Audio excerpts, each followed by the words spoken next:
பார்த்துட்டு இருக்கோன்னா தொடர்ந்து வந்து 6வது பகுதியாக வந்து கிரெடிட் கார்டு பர்சனல் லோன் வாங்கினவங்களை மிரட்டும் கலெக்ஷன் ஏஜென்ட்டுகளை விரட்டுவது எப்படி, விரட்டுவது எப்படி, இது பகுதியாக போட்டுட்டு இருக்க முழு வீடியோ போட்டால் ஸ்கிப் பண்ணிடுறீங்க, யூடியூப்ல யாரும் பார்க்க மாட்டேங்கிறீங்க. இது வந்து personal loan, business loan, credit card, unsecured, secured வாங்கின சேனல் மட்டும்தான். மற்ற சேனலை பார்க்குறவங்க தயவு செஞ்சு பார்க்காதீங்க, தேவையில்லாமல் கமெண்ட்லாம் போடாதீங்க, நான் ரெஸ்பாண்ட் பண்ண மாட்டேன். இந்த பிரச்சனைன்றவங்க மட்டும் கமெண்ட் பாக்ஸில் போடுங்க. அதை பார்த்தீங்கன்னா இந்த அடுத்தடுத்த பிரச்சனையை பற்றி ஆர்பிஐ பற்றி பார்த்தோம். இப்போ வந்து பெரும்பாலும் வந்து இந்த வீட்டில் வந்து அசிங்கப்படுத்துறதுங்கிறது, அதே போல் வந்து அவங்களுக்கு குடும்பங்களுக்கு மெசேஜ் அனுப்புறது, இதுதான் முக்கியமான விஷயமா இருக்குது. இப்போ உங்களோட ஃபேமிலி லிஸ்ட் எடுத்துகிட்டு அதுலேருந்து வாட்ஸ்அப்பில் மெசேஜ் பண்ணுறது, இதெல்லாம் பார்த்தீங்கன்னா தடுக்கப்பட்ட குற்றம். அதாவது எக்ஸ்ட்ரீம் லெவல் அக்ராவட் ஃபார்ம் ஆஃப் கிரைம்னு கூட சொல்லலாம். ஒருத்தர் பிரைவேசிக்குள்ளே தலையிறதுங்கிறது தனி மனித உரிமை. பட் இதெல்லாம் வந்து நம்ம வந்து சும்மா ஒரு அட்வொகேட்டாக உட்காந்து ஈஸியாக அட்வைஸ் பண்ணிட்டு போயிடலாம். நடைமுறையில் நான் இந்த வயசு இத்தனை வருஷம் பேங்க் எக்ஸ்பீரியன்ஸில் நடைமுறையில் என்ன நடக்குதுன்னு தான் பார்க்கணும். இப்போ கூட ஒன்றும் இல்லை, எஸ்பிஐ கார்ட்ஸை பற்றி சொன்னேன். இவங்களோட வீக் பாயிண்ட் என்னன்றது தெரிஞ்சால் தான் நீங்கள் வந்து அவனை தடுக்கவே முடியும்.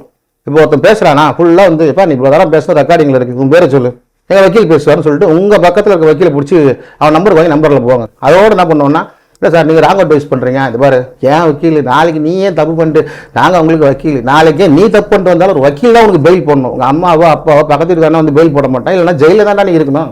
தேவையில்லாம பிரச்சனை பண்ணினா பிடிச்சி உள்ள வச்சிருன்றது தைரியமாக வக்கீல் சொல்லலாம்.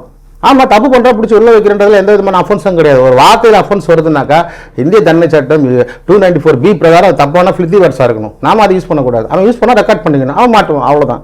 இந்த மாதிரி ஒரு பிரச்சனை. அதே போல் செகண்ட் வந்து லீகல் ஸ்டெப்ஸ். ஃபஸ்ட்டு வந்து மேனுவலாக என்ன பண்ணலாங்கிறத நான் சொல்லிட்டு வர்றேன்.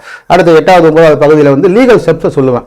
அதாவது அடுத்ததாக இவனுக்கு வந்து ஒரு கடிவாளம் போட்டே ஆகணும் சார், இதனால் எனக்கு விமர்சனம் வந்தாலும் பரவாயில்ல, இதெல்லாம் சொல்கிறேன், வாங்க யாராவது வாங்க எங்கள் கமெண்ட் பாக்ஸில் போடுங்க சார், நீங்கள் பண்ணுறது தப்புன்னு சொல்லுங்கள். எந்த விதத்தில் தப்பு பண்ணுறேன், சட்டத்தை தான் தப்பு பண்ணியிருக்கானா, நீ ஆர்பிட்ரேஷன் எதுங்க, கிரெடிட் கார்டு வாங்கினவங்க எல்லாருக்கும் ஆர்பிட்ரேஷன் என்னன்னே தெரியாது பொதுமக்களுக்கு, அந்த அளவுக்கு இருக்கிறாங்க. அந்த ஆர்பிட்ரேஷன் என்ன அப்படின்றது ஏதாவது மக்களுக்கு தெரியுமா? தெரியாது. கான்சிலேஷன் என்னன்னு தெரியாது, லோக் அதாலத்னா என்னன்னு தெரியாது.